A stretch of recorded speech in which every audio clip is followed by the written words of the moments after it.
Hi everybody and welcome to the Unit 10 test review. I'm going to only be on here for about 30 to 45 minutes this time since it's so late. I don't want anyone having to stay up too late, but I do want to do it a bit later so that more people would have an opportunity to participate. So just make sure that you start asking your questions in the Q&A section. And I guess I'll just kind of do some review talk before. The test is about 37 questions.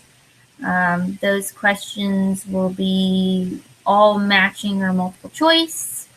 I think the first section is the vocab like normal, and then 10 multiple choice questions with pictures and quotes and things like that.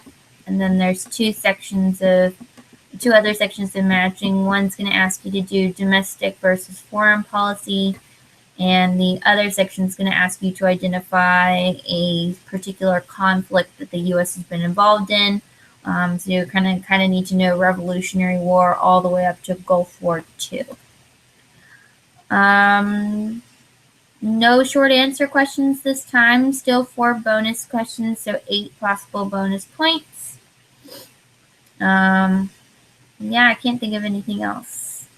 So if you have any questions at this point, go ahead and ask them in the Q&A section. Now, if you have a question about the test, like how many questions or anything, just wait till the end of the video. I'm going to post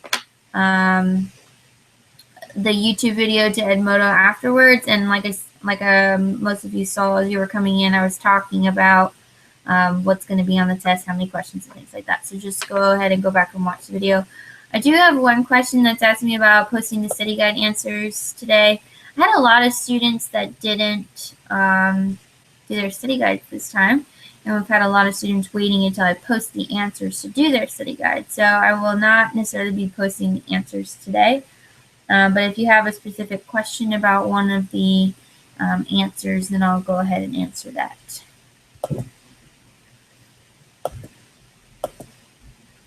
Yeah, I would say there's some bonus questions that are throughout the Kahoot. Not everything could be asked in the test, so there may be some things in the Kahoot that didn't make it to the test portion, so I added them to the bonus questions. That's the last question I'm going to take about the structure or types of questions on the test. At this point, I'm asking about the content. If you have any questions, a conflict that happened, a vocab term you don't understand, things like that. We're not going to play Kahoot on here. We're going to play Quizizz. Now the Kahoot code for playing it on your own would be different depending on when you follow the link. So I cannot tell you that.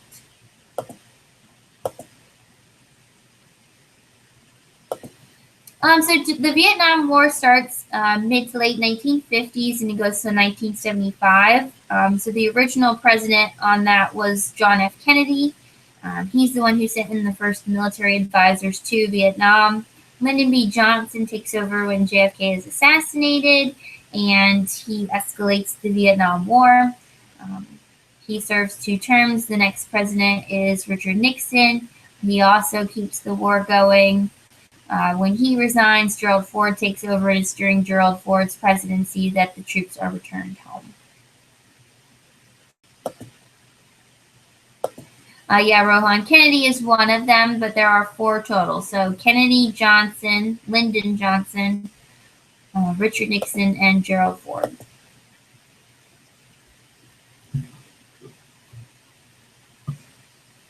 Vietnam War is a pretty interesting conflict. It's definitely one of the first where people got really upset about it, really started protesting. It was an era of American history where people stopped trusting their politicians at face value, especially after Richard Nixon. the president questions are generally going to be bonus questions. You may get a question that asks you about a president, you may not. It just depends on your class period. The leader at the in Cuba at the time of the Bay of Pigs invasion would have been Fidel Castro. He overthrew the Cuban government in 1959.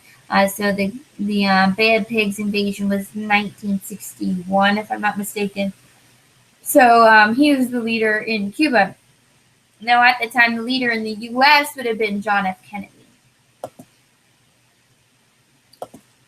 George H.W. Bush was the president during Gulf War I, not World War I. World War I was in 1915 to 1919. So that would have been Woodrow Wilson.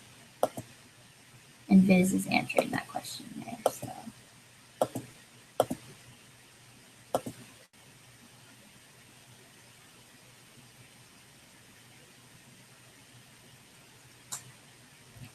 A lot of people think that George W. Bush went into Iraq in 2003 to kind of finish what his dad started. So don't worry about it. Iraq happens all the time. And like I said, I'm not necessarily testing you on the presidents and just kind of having them out there as possible bonus questions.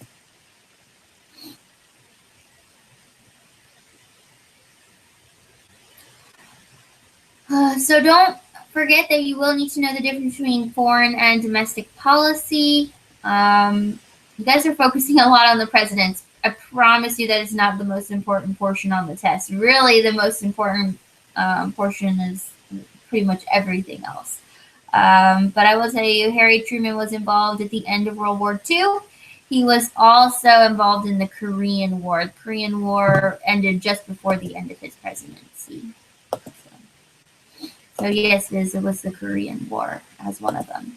Like I said, or I was saying, you will need to know the difference between domestic and foreign policy. You'll be given examples and you'll have to distinguish whether what's happening is domestic or foreign policy. You have to be very careful because, some things can sound foreign, but it's really things that are happening here in the U.S.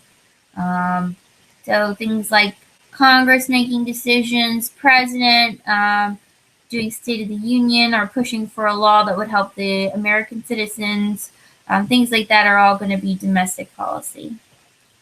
The last time the U.S. declared war was World War II. A lot of people do not know that. They think that we have declared war even currently with our war in Iraq. However, it's all through the War Powers Act, not actually through the Constitution. The UN was an idea. That specific moment, it was Winston Churchill and FDR. The original idea did come from Woodrow Wilson. He wrote this document called the 14 Points, and it was going to be called the League of Nations. But as I talked about in class today, I think for most classes, the U.S. actually did not get involved with that. It was part of the Treaty of Versailles that they were going to work to create the League of Nations, but Congress did not approve that portion of the treaty.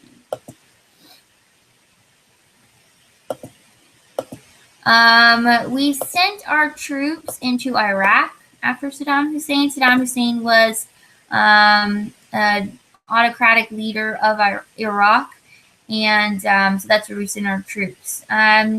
We didn't necessarily send them into there to capture him, at least not during Gulf War I. Gulf War I, we sent them in because Saddam Hussein invaded Kuwait, a neighboring country. We did, however, invade to take him off or take him out of the government, overthrow his government. And so, yeah, I'm seeing there's a question going on. NAFTA is not the most important security alliance. NAFTA is a commercial alliance, which is any alliance that deals with trade. So that's a trade deal between the U.S., Canada, and Mexico.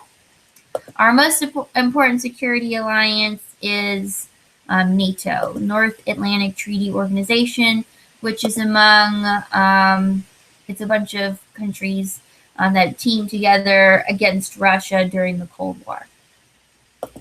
It is Secretary of State and Secretary of Defense in the cabinet who deal with foreign policy. Don't forget also that we talked about the Joint Chiefs of Staff in terms of the military, things like that. And then also the National Security Council and CIA would also be involved in foreign policy. But if you're asked a question about like cabinet members that are going to be dealing with foreign policy, it would be those two secretaries. Guys, you don't need to answer people's questions in here. I'm very capable. It may take me a minute, but I'm doing my best to get to all of them. So,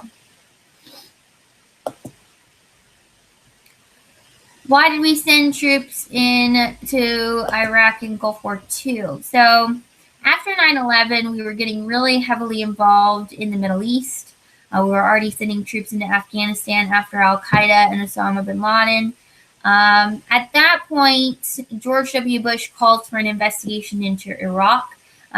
If you remember, after Gulf War I, they were told they had to destroy all weapons of mass destruction, including biological weapons. So Bush came out saying that there was evidence that weapons of mass destruction were still active in Iraq. So we attacked because of that, or we invaded because of that. Now, we invaded with a coalition of 39 other countries, and it was a UN peacekeeping mission because they were breaking the UN agreement.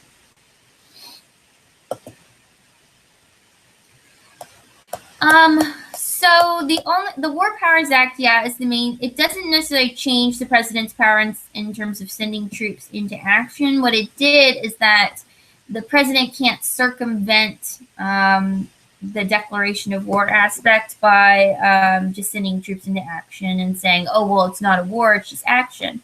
So anytime troops are sent into conflict, no matter what it is, Congress has to be notified within 48 hours. And then within 60 days, in order for the conflict to continue, the president would have to make a case for Congress to make an extension or for Congress to declare war. I was planning on starting the quizzes around 9:15, so we've got about 4 more minutes for questions. I'll obviously take questions throughout the entirety of the quizzes, and I'll address any questions that come up while you're taking it. I don't think there's going to be a specific question that asks about the 4 goals of foreign policy. They do, however, come up in other types of questions. For example, you might read a quote, and it says, which of the foreign policy goals does this quote represent? So things like that. You will need to know what they are, understand what they mean, not necessarily have to list them out because we already did that in Unit 6B quiz. All right, so any more questions? Got about 3 minutes till we start the quizzes. We're losing viewers. Everybody's leaving. Just a reminder, you will not get extra credit unless you play the quizzes. We don't have the 6-digit code at this point. I will be posting it at 9:15.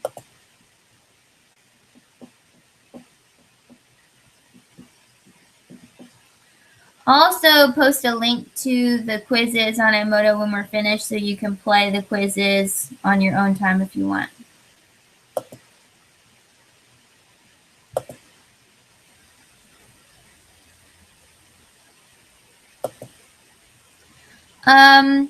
So we don't have a Unit 11. Unit 11's kind of been throughout the entire thing. It's all about, bias and current events and things like that. We are going to start reviewing for the EOC starting next week. After the EOC, we're going to do very small mashup of a geography and economics unit. I'm going to try to teach you things that may interest you in terms of the U.S. economy and just economics in general. It seems boring, but it's actually really cool, really fun. So I'm very excited about that unit. But it's not tested on the EOC, so we're not going to do it till afterwards. For the test, what we need to know about the international organizations. There's a question on there that does ask about, one asks about how, individuals could participate. So you're going to need to know organizations that people could be a part of. And then it also asks about countries being involved in organizations. So you need to know what organizations countries can be involved in. I did make the quizzes this time. It's only 16 questions, but I think that plus the Kahoot questions is going to be very good review. So if you can do these, then you should be fine for the test. Got 1 minute for any more questions.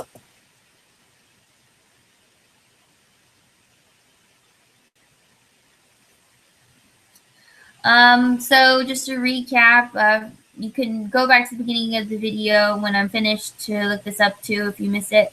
There's 37 questions on the test. All of them are matching and multiple choice and no short answer. Foreign trade does fall under foreign policy. Secretary of Commerce, I don't know that they're involved directly in negotiations of those deals so much as implementing them once they've been decided, because it would be the diplomats under the Secretary of State who negotiate those. So I don't know that they're helping create foreign policy, but they're definitely involved in, you know, acting out any policy that was created by those other two cabinet members. The only INGO that you're really going to need to know about is the International Red Cross and Red Crescent. All right, it's 9:15 at this time. You can keep asking questions if you want, but I'm going to start screencasting. The quiz is, Anurag, you don't need to know about the INGO and NGOs, so I'm not going to list them all out. The only one you really need to know about is the International Red Cross Red Crescent. So here you go. I believe it's sharing at this point. So remember, you go to join.quizzes.com and put in the code.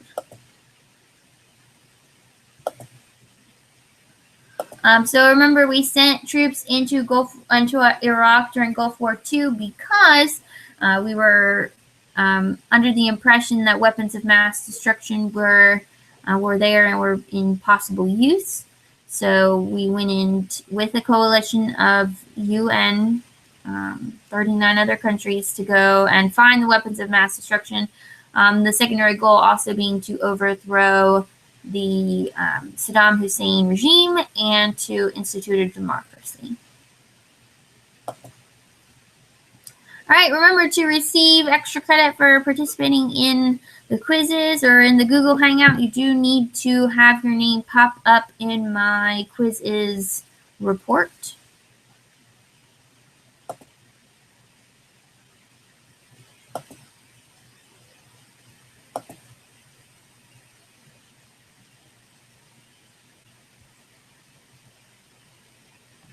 Ooh, the code went away. You're right. Give me a sec. Oh, why isn't it showing up anymore? Let's see. I don't think I made it any better. Did I? No, I did not make it any better. So the code is 737903. I'm going to highlight it so it pops up because Amina posted it on here. Oh, no.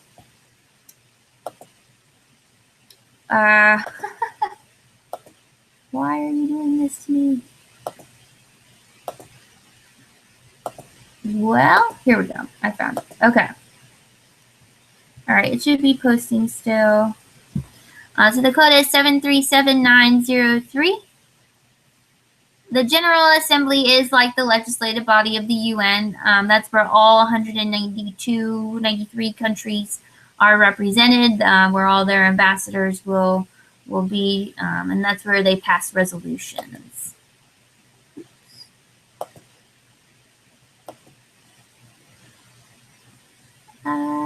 So I'm selecting the code one more time so it'll pop up there. 737903 is the code. I've got 21 viewers and 27 troops. So I'm going to go ahead and click start. If you have any questions, just make sure you let me know, but I'll also keep scrolling through to make sure that I catch anything that you're not doing so hot on. All right, you're good to go.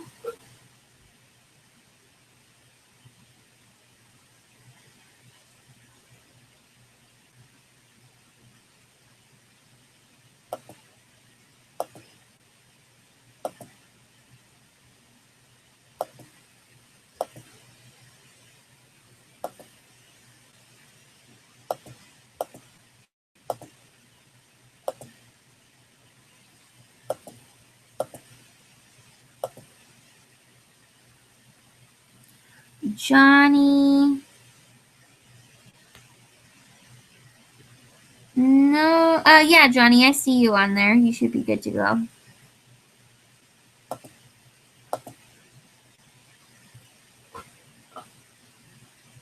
If it's popping up on your phone, it's popping up on my end.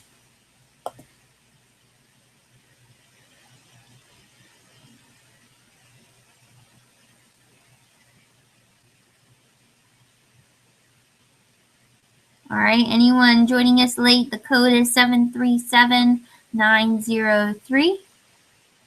You're more than welcome to go ahead and get started.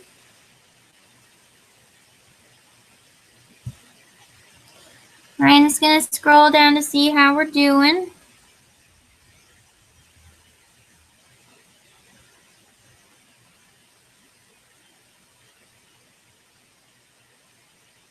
Most of us seem to be doing pretty well.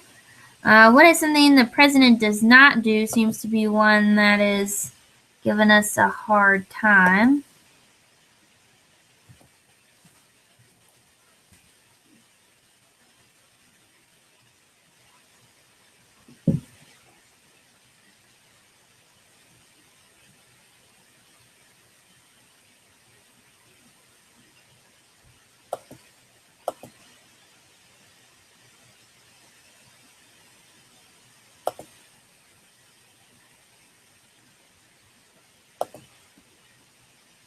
So I'm trying to look at it real quick so I can see what that one says. So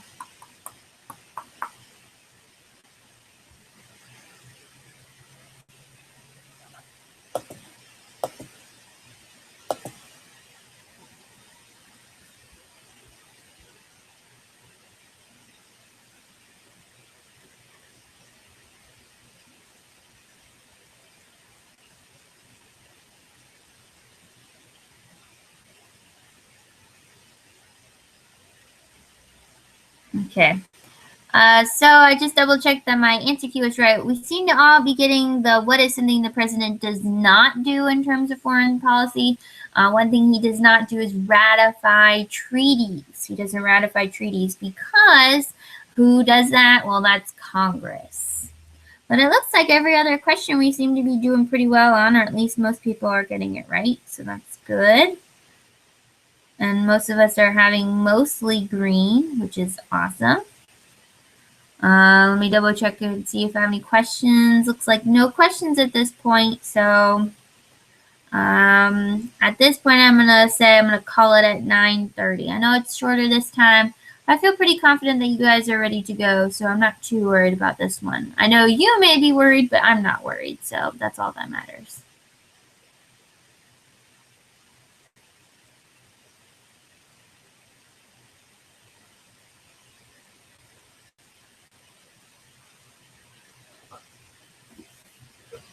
All right, anyone joining us late, the code is 737903.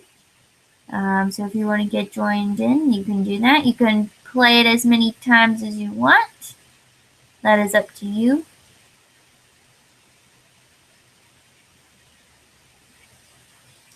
Yeah, Nabila, I did see yours, so you are good to go. Yes, Rohan, you don't have to ask me every time. If you finish, you are free to leave. Absolutely. I'll be here till 9:30 asking questions.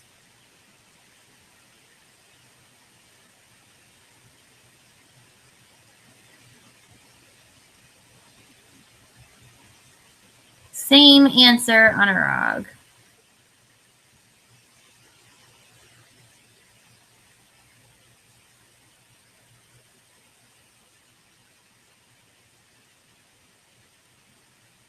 Still seem to be having mostly right answers. Looks like a couple of you are going in a second time at this point.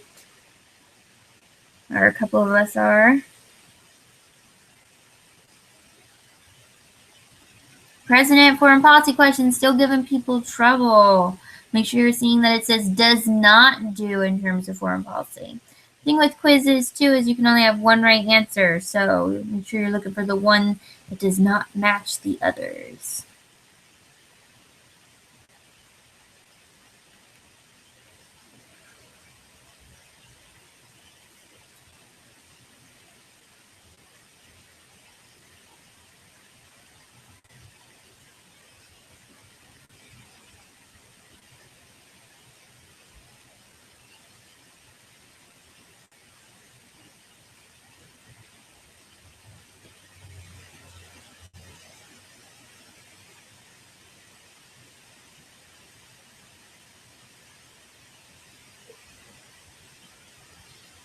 All right, we've got about 5 minutes left for questions if you have any.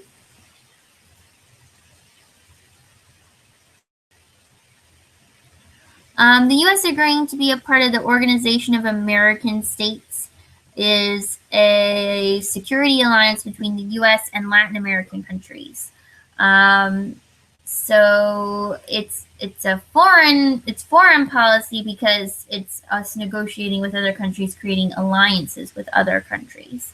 If it had said, we agree to, just any agreement we make with foreign countries is going to be foreign policy.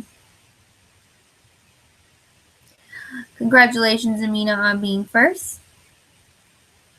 So what does the president do in terms of foreign policy? He's going to send troops into action. He negotiates treaties. He's going to sign executive agreements. He appoints ambassadors.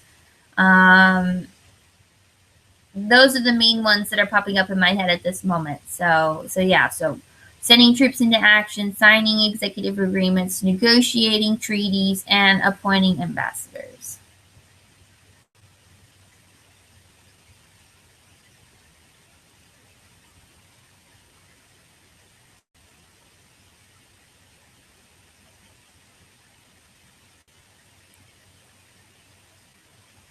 Whew.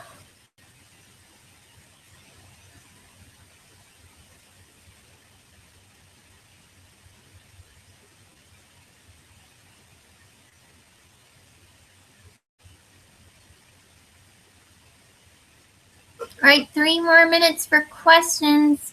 So make sure you're getting those in if you have questions.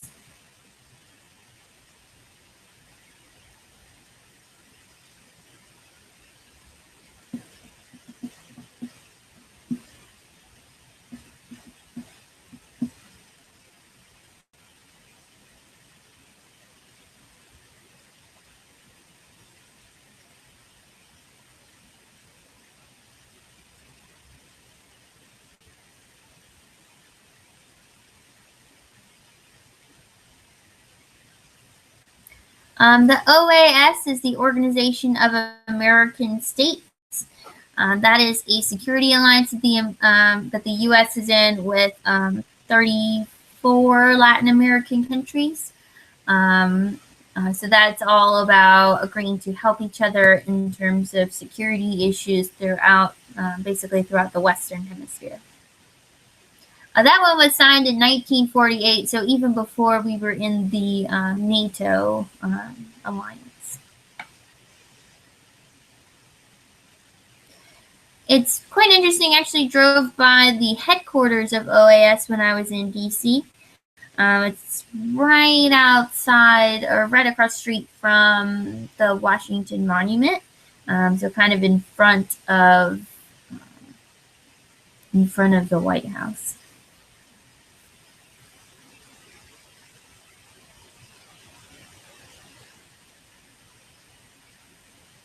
All right, 2 minutes for any questions, so make sure you're asking if you have them.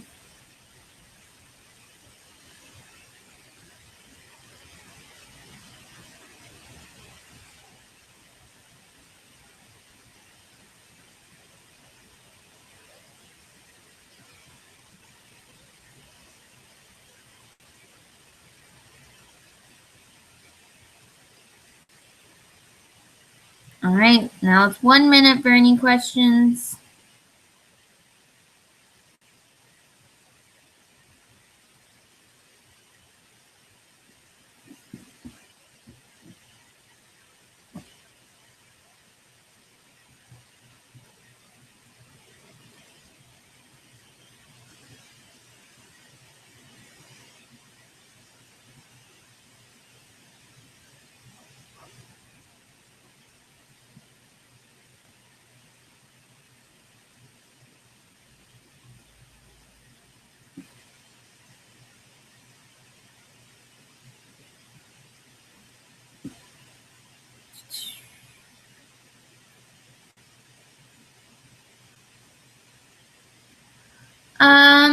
It could be any president from wars from World War I until Gulf War II.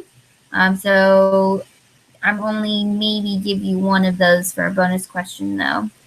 Everyone keeps asking me the same question, so let's say it one more time. The U.S. agreeing to be a part of the OAS, which is a foreign security treaty or alliance, is foreign policy because we're making an agreement with foreign countries. The code one more time is, just for if anyone wants to do it one more time, is 737903. One more time, difference between domestic and foreign policy. Domestic policy is anything that affects the citizens within the country, just within the country. Doesn't involve negotiating with anyone outside the country, just involves people here in the U.S. If it is foreign policy, that means people of the U.S. are negotiating with a foreign country or making agreements with a foreign country, or it involves not only us, but also a foreign country. So there's that question that was answered. Also answered this one. You're welcome, Viz. Have a good evening. Hope you got something out of it. There's a lot of countries in the Security Council. There are only 5 permanent ones. So the 5 permanent ones are Russia, the U.S., China, France, and the United Kingdom. You don't necessarily have to have those memorized, but it is a possible bonus question. 3 types of treaties. You can have a security alliance, or those aren't types of treaties, those would be types of alliance. Okay, so back it up. You can have an alliance treaty, which is creating an agreement to have an alliance with other countries. You can have a commercial treaty, which would involve establishing a trade agreement. And you can have a peace treaty, which would end a conflict. So those are 3 types. I'm not going to ask you about that. I answered this one. Difference between War Powers Act and declaring war. The main difference is that declaration of war is in the Constitution. The War Powers Act is a supplement. It is something extra. So yeah. All right, guys, it's 9:32. I gave you 2 extra minutes of my time. I hope you have a good evening. I'm sorry I'm cutting this short. You can keep playing The Quiz Is. I'm going to post a link so you can play it on your own time if you want to play it some more. You're also, if you just Google world affairs or global conflict or things like that on quizzes, you can find plenty of other quizzes that you can help. I'm not going to be posting the answers to the study guide. You got the answers today during Kahoot. So, yes, that's it. Goodbye. Have a good evening. And I will see you all tomorrow. Good luck on your tests.